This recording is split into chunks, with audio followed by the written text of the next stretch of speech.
Hello everyone, it's Nick again, and today we actually have a double helping of 140 gameplay and a double helping of 140 gameplay on Lakeville of all maps.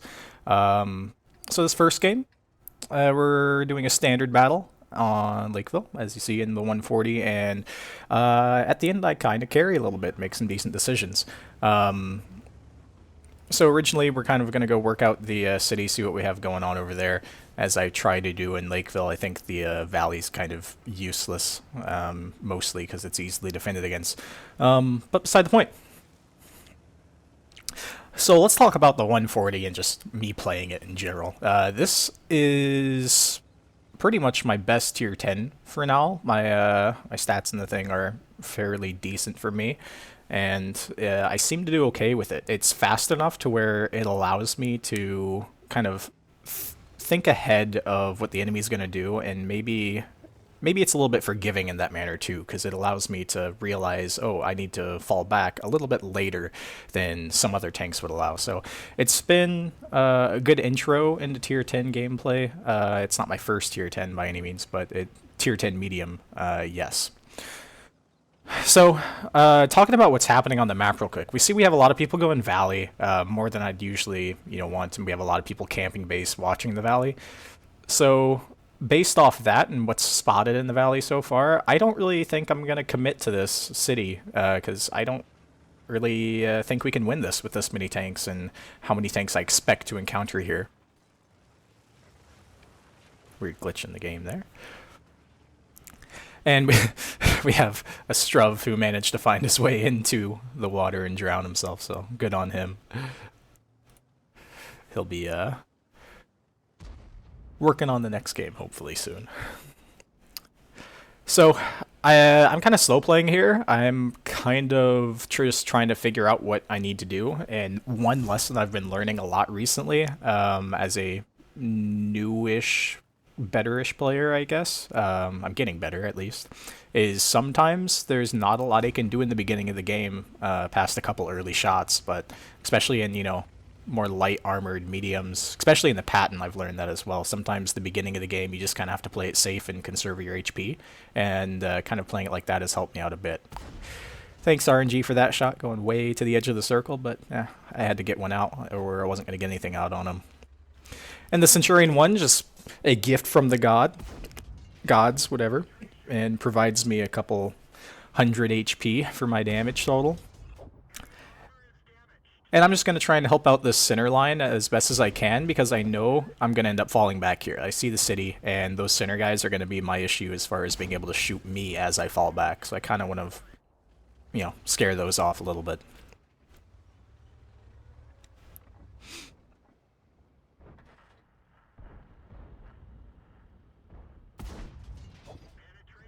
I'm not entirely worried about the valley right now either, because we have an IS-7 and, a Biscotti holding the valley. Pretty hold down tanks. They're going to hopefully be able to hold off against this, but we'll see. But we're definitely not going to be able to win the city with all these massive tanks coming in through here, so I'm going to get the hell out of here and let my teammates die, because I want to live.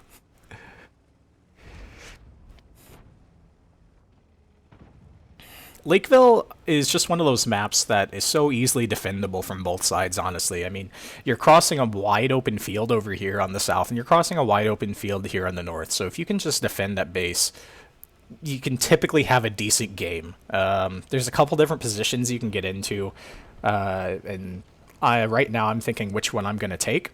And I'm going to opt to go to the K line, because I expect these heavies to push up the K line, and I know I can get shots on them hull down from the K line. Nice little finish off on the leopard. If they had more arty, I might be more inclined to go to, J3, something over here in this position, and, try and work this area out. But, well, they only have one artillery, so I feel somewhat safe going to, like, K3. And at this point, I realize, yep, I'm not going to be able to help the 50 TP or grind any more damage off of his demise, so I just get the hell out and fall back to base. And hopefully, defend against this push. I'm kind of thinking this game's probably going to be a loss at this point, given, we're down 3 tanks, they're winning that flank, and it looks like they're doing okay on the valley as well, just at least holding it. So I'm just gonna go into like damage farming mode and just try and recover this game as best as I can.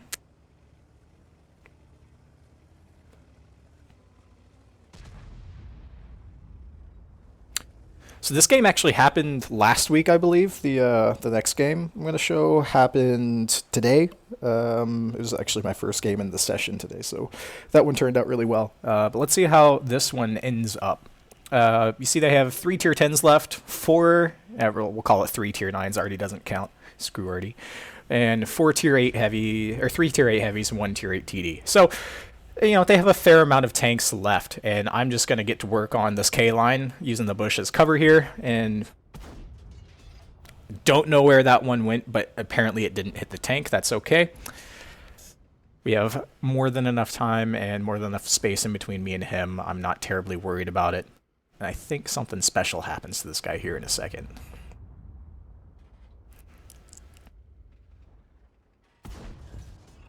Yes, yeah, okay. Yeah, something did happen to him. RNG not in his favor today, which might have helped a little bit. I think we would have been fine even if he lived through that. I probably would have got a couple more shots on him, honestly.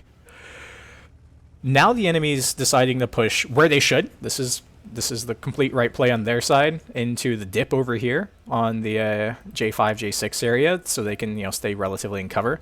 And me and this Jagdpanzer 100 are going to have a little bit of a time with each other trying to finagle ourselves around. Struv's just going to let me get a couple off into him for now. That's okay. Using this ridge right over here, I'm able to kind of stay hull down in a way and expose not a lot of myself to the enemy tanks. This E100, like, he seems really adamant on going to that position, so I try and let him. He just backs off. Yeah, he's just over there now. Follow him back. So I'm just going to work this ridge because it should work for me based off, you know, what's happening on the map. And if I leave this K-line and the Jagdpanzer doesn't put pressure on it either, we lose a crossfire onto these tanks here, and we also would allow them to just push onto these guys roughly for free. But get a couple nice shots off on the VK. We're going to finish them off here probably with the heat shell. You see I loaded pretty much all heat because I want damage, and now I'm starting to see that there's possibly a chance that I could pull this back.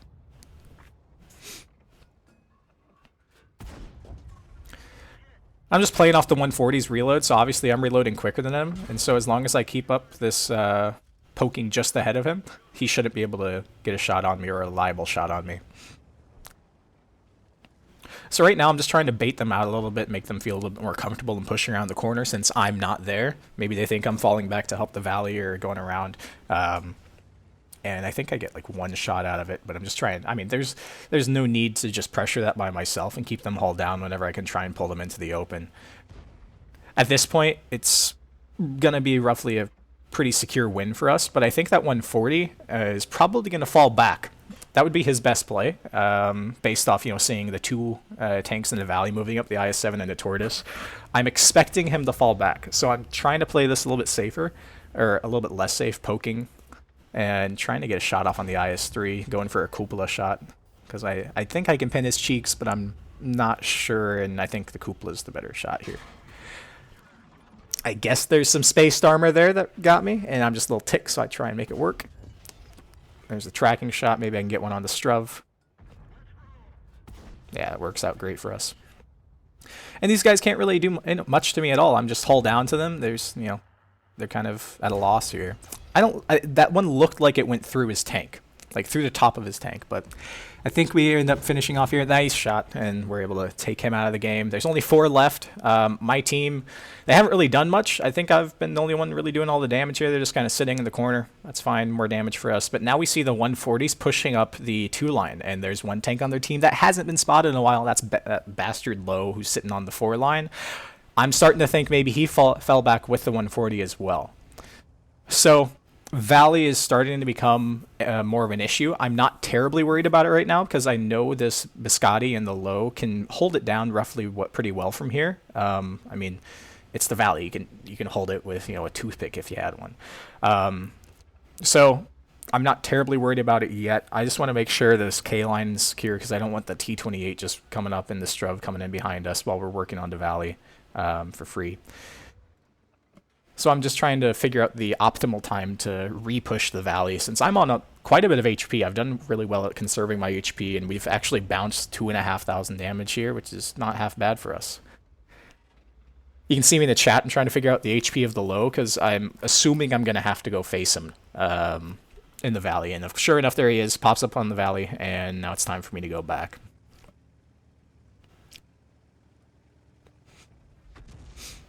Looking at my team here, though, you can see, I mean, we might be up on HP according to the 274A, but, I mean, we have practically a one-shot low, almost a one-shot 274A, almost a one-shot Biscotti and a one-shot artillery. We're not in an incredible position. I'm the only one on our team that has any amount of HP, so I'm realizing I'm going to have to make a little bit more pressure here, probably. I'm expecting that T28 to kind of come on the K line, and since I'm not terribly worried about the valley at this point, I'm just trying to hold the K line, but in hindsight, maybe re-pushing the valley a little bit earlier would have been a little bit more optimal for me, because I could have caught the low, hopefully alone, and maybe the 140 off guard since he hasn't been spotted yet. Maybe he's taking his time getting back or figuring out what he's going to do next.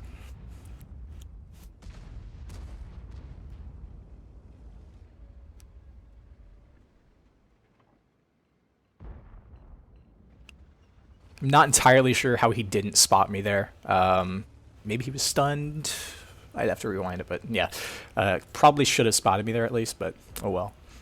I'll be able to get in here and up close for free, so good for me.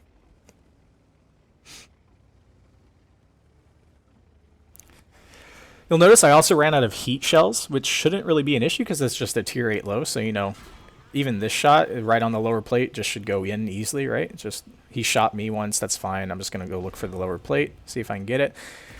That one manages to go in, and now we're dealing with a roughly 2-shot 140 and a 1-shot low. Kind of blundering a little bit on my side here. Maybe I'm taking too many hits without, you know, staying as safe as I could. There's no reason for me to rush here, but I am.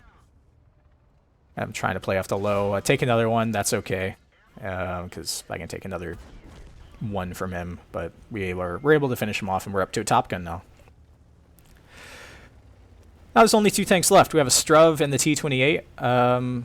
The odds of the T28 falling back to his base, pretty slim, especially since he just took out the low at our base, so I'm assuming he's just moved up, you know, to 20 feet from his last spot and then up to the K line now.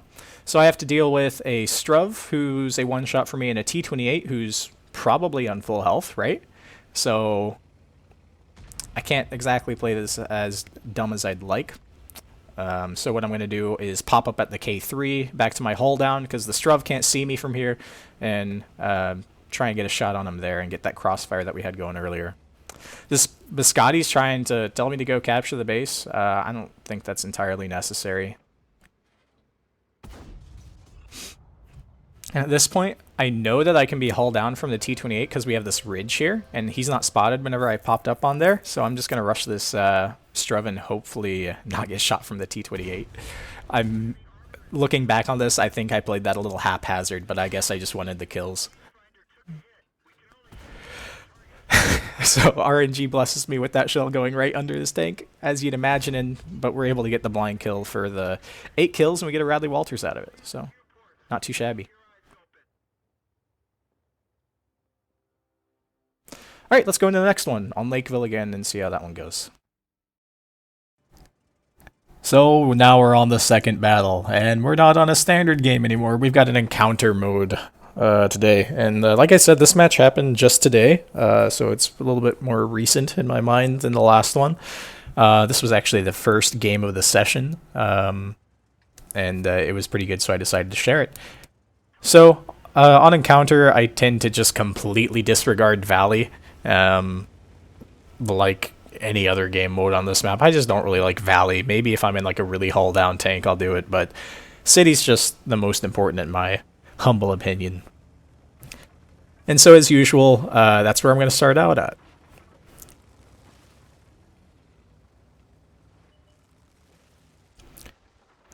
I kind of like taking a more shallow approach to the city from this angle, just so I can get these shots on these light tanks. This usually helps out a bit with our mid team and our RU, who's in a pretty decent position to spot. I try and look for a position or a shot on the STV, but I'm a little too late. I don't realize it quick enough. But this spot to start out at is usually pretty good to get some crossing shots on the lights, and then I'll kind of move up into the higher up area into the city and try and work my way around that.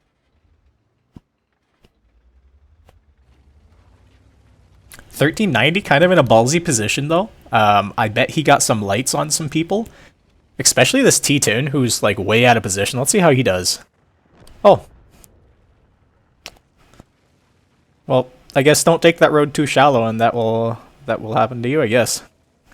So, obviously they sent a bit of their force on to cap if they're this confident enough to get on it early on, so I don't really want to push in, because I don't want to run into what I expect to be a Jagdpanzer E100 and an E100, and so not something I want to just blindly go into. So I'm just going to use these bushes back here. I think the Lemming Rush made these bushes back here popular by knocking over these trees in these ways. And so I'm reloading heat here because I'm shooting at the front of a Tortoise E100 and IS-3. I mean, what else am I going to do? I'm going to load heat, right?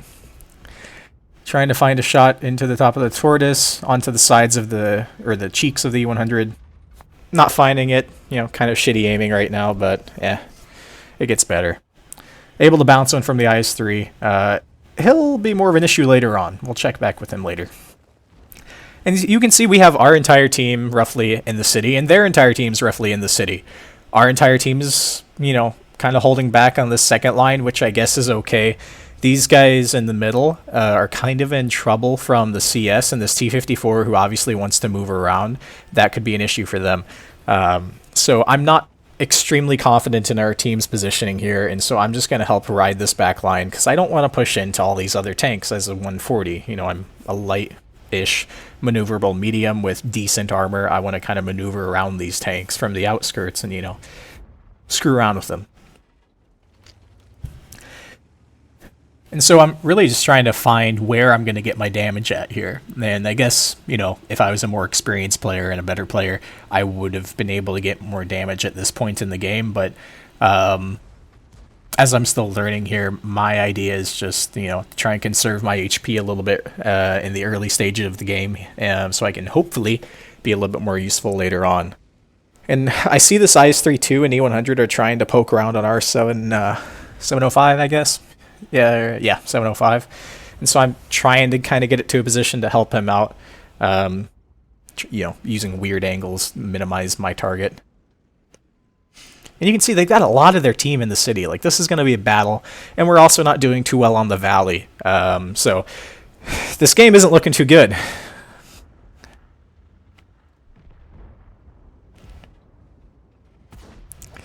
Able to squeeze one out on the 100 on the cheeks, which is not too shabby. T-54 is there. He's an autoloader, so I'm not going to continue pushing that and, try and shoot the E100 if he obviously sees me and can unload his old clip. So I get out of there.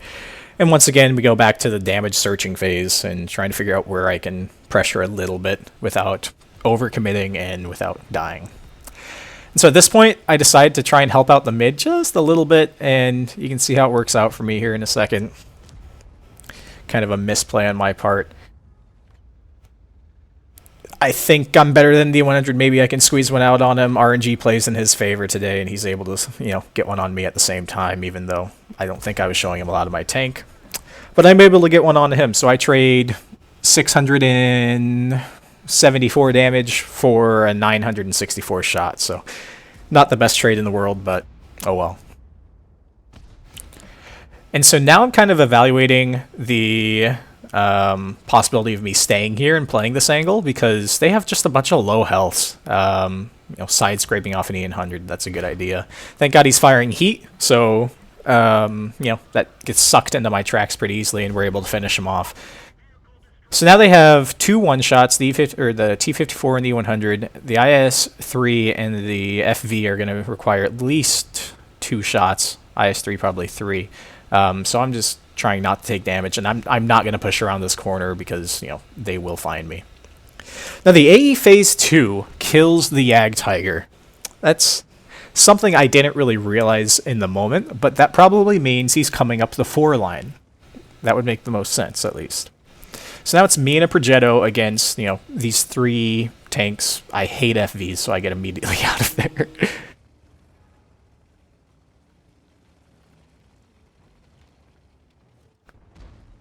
And the FV is able to get finished off, which is fantastic for me, because I really dislike FVs. So now I'm trying to help this Progetto out a little bit by working this angle. Hopefully he pushes around on him. This way the Progetto only has to watch one angle with the T-54. Granted, I probably could have done a little bit better on communicating that to him. Get a couple shots off on the 432, who's just, letting me. I don't know why they decided to push up. I guess they were feeling pretty confident in the game. But you can see the Jagdpanzer even pushed up. 430 pushed up. The AE's probably with them or going Valley now. It's a possibility as well. And so now this Jagdpanzer is free damage for me, so I just kind of want to pick that up while I have the opportunity. Unfortunately, this also means the Progetto dies, because I just kind of leave him. But now it's a 2v5, me and our Death Star against an E100, AE Phase 1, IS-3, and T-50-41, and the Struv. So they have 2 on cap, probably going to be the IS-3 and the T-54, that makes the most sense. So I decided to try and play that out, because I know the T-54, he's a 1-shot. IS-3, he's a 2-shot. They're not going to move off cap, and so I kind of want to stay in between here. That way I can shoot the E100 whenever that opportunity arises to help out my Death Star, keep him alive, hopefully, and also, stay close enough to cap when it becomes an issue. But now one of them got off. IS-3, he decides to push around and try and flank me. That's fine, because he just isolates the T-54, and so I can just concentrate on the T-54. I'm watching the map, seeing if he's going to turn around, and he doesn't, so I try and take this a little bit wide to get the sneaky shot off on the T-54. Aim for the couplet that doesn't go in, that's okay. We're just going to pull back, bounce one from the IS-3, and just kind of get out of here. T-54 decides to pressure me. It doesn't work out for him. IS-3 twos, once again, at least a 2-shot. Most likely he's going to be a 3-shot for me. So let's see how we manage to make this work. Now it's a 2v4, and our Death Star hopefully can finish off that E100 who's on just about 500 health. And he, assuredly enough, he does. The E100's down. Now it's just him and me versus 3 tanks. Easy. 3 tier 9s, right? That's all we got to do. And now it's just me versus 3 tanks. So the AE Phase 1 is able to take out our Death Star. That gives me some valuable information, because now I'm assuming the AE Phase 1 is probably going to be coming around through this northern bit. IS-3 probably misses a shot to get an angle on me there, but he's just running away. I don't think he played this too well. I think their IS-3 kind of threw the game for them, but I ended up picking him up here. So I'm able to squeeze one off on him, but my shitty aim makes the shot go high, and we miss him. So now I decide I need to push him, because the AE's coming from behind. I cannot waste time here, because I only have so much of it right now. So we just decided to push the IS-3, and I know I can take a shot from him, and IS-3 turns into a 3-shot after a low 290 roll. But we're able to finish him off, and now the next focus should be the AE Phase 1, who's most likely coming from behind. I don't know the health of this guy. He hasn't been spotted in a while, so this is kind of troubling for me. I know I can take 1 from him, I think maybe 2, and I'm able to spot him there without getting spotted in return, which is incredible. I guess I just caught the back of his tank or something. And we're able to take him off guard, and I'm able to bounce off his tracks. Unfortunately, he gets one into me for 400, but I'm able to finish him off pretty easily here with the lower plate. Now we have a Struv left. It's me versus what I expect to be a full health STRV, because he hasn't been spotted yet. So I can't face him head on. He's just going to one-shot me once, and then I'll be dead. So I got to big brain this a little bit more than, just running right in. So I decide to try and, take him from the low road, since he last saw me on the high road, but alas, I get spotted there. That's not going to work out for me now. So here comes that big brain moment. I turn the tank around, and I know I'm still spotted, so I'm trying to make it look like I'm still going to come that way. So now he thinks I'm going to take the low road on the 7 line here and maybe pop up over here. I think I'm unspotted now, and considering, trying to learn from my mistakes, I got spotted as I crossed this road. I'm going to take this a little bit wider, go to the A line and come around and hopefully, surprise him from behind.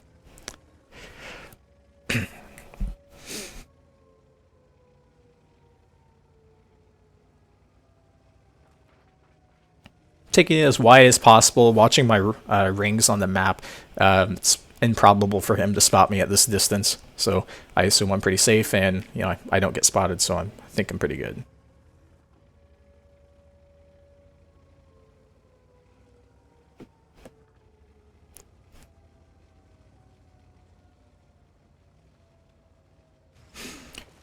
And it's an encounter battle, so the beautiful thing about that is the cap time is really long. It's like 3.5 minutes, something like that. So I have ample time to be able to make these longer plays and hopefully outplay my opponent. I don't get spotted at the crossing, so I don't think he's at the corner. He's probably hiding behind the church, because that's where I'd hide if I was an STRV. The beautiful thing about that is he can only watch one angle, and we're able to catch him off guard and hit him in the butt. We track him there, he repairs it, and now all I have to do is hit his drive wheel and perma-track him, and this is the most beautiful thing you can get in World of Tanks. We're able to pop him once again, and boom, and he only needs 2 more shots, and then we are able to pull off this 1v3. And with the STRV just looking at a wall, he's not able to do anything about this. He's just going to die for it. And just like that, we're able to carry our team in a 1v3 situation as a player who's, coming back to the game and improving and getting better every day, honestly. But still not the best in any way. I was very happy with this result. Let's look at the end plates for both the games. So checking out the end plates from those 2 games, we're going to start off with the first one first, obviously. It was an ace tanker game in the 140, actually my first ace in the tank. It's a somewhat difficult tank to ace. I guess a lot of people play it, pretty popular. With about 5,100 damage, we were able to pick up 8 kills and manage a Radley Walters medal out of it then. We were also able to get a steel wall in 140 because we blocked 3,300 damage off a lot of those tier 8s, high caliber, and top gun as well. So we can check that out real quick on the team. You can see that IS-7 that went Valley, he really put in a lot of effort himself. So we pretty much carried the team between the 2 of us there. Able to hit 32 shots, shot 32 shots, hit 25, pin 20, so fairly decent there as well. Lost a bit of credits, but it is what it is. And so that was an ace with 1263 base XP. And then the second game, it was once again on Lakeville, right? And we were able to pick up 5 kills. It was a first class badge, and we got a Defender medal for resetting the cap a couple times. A little bit less damage this time, 4,500, but it was versus tier 9s and 10s as well, so still pretty decent. That FV did a great job holding the back middle road and the valley push for a while. He was able to pick up 7k damage from it, so definitely a lot of the result is owed to the FV here. But for us, we were able to pick up 4.5k, not too bad, pinning 17 out of our 27 shots, so not as accurate as I'm usually, but not too bad. Blocked 1,000 damage, and overall, not too bad. Made a little bit of credits too during the Christmas event, so I'm pretty happy with that. And while we're at it, we can look at the stats as they've increased a bit more. You can see I've been playing a little bit better recently. I'm getting close to, very close to hitting 2,000 win 8, just one off, so that's going to be a big milestone for me. My next goal is to get my recent win rate up into the teal zone, so above 53 or 54%, something like that. And you can see we're kind of on our way to that. Yeah. So overall, I'm pretty happy. As far as the links goes, I played that recently as well, and now I'm trying to 2-mark that. Because I've been doing pretty well in that tank as well. So that's going to be the first tank that I actually try and, mark. So let's see how that goes as well, and maybe we'll talk about that in the future. Other than that, that's all there is. So if you like what you're seeing, if you like seeing the improvement of, now we're going a lime to teal instead of lemons to limes, we're teal or greens to limes or greens to teals. So if you want to see that journey, stay along, and you can check it out as it unfolds. Other than that, that's all I got. So talk to you later.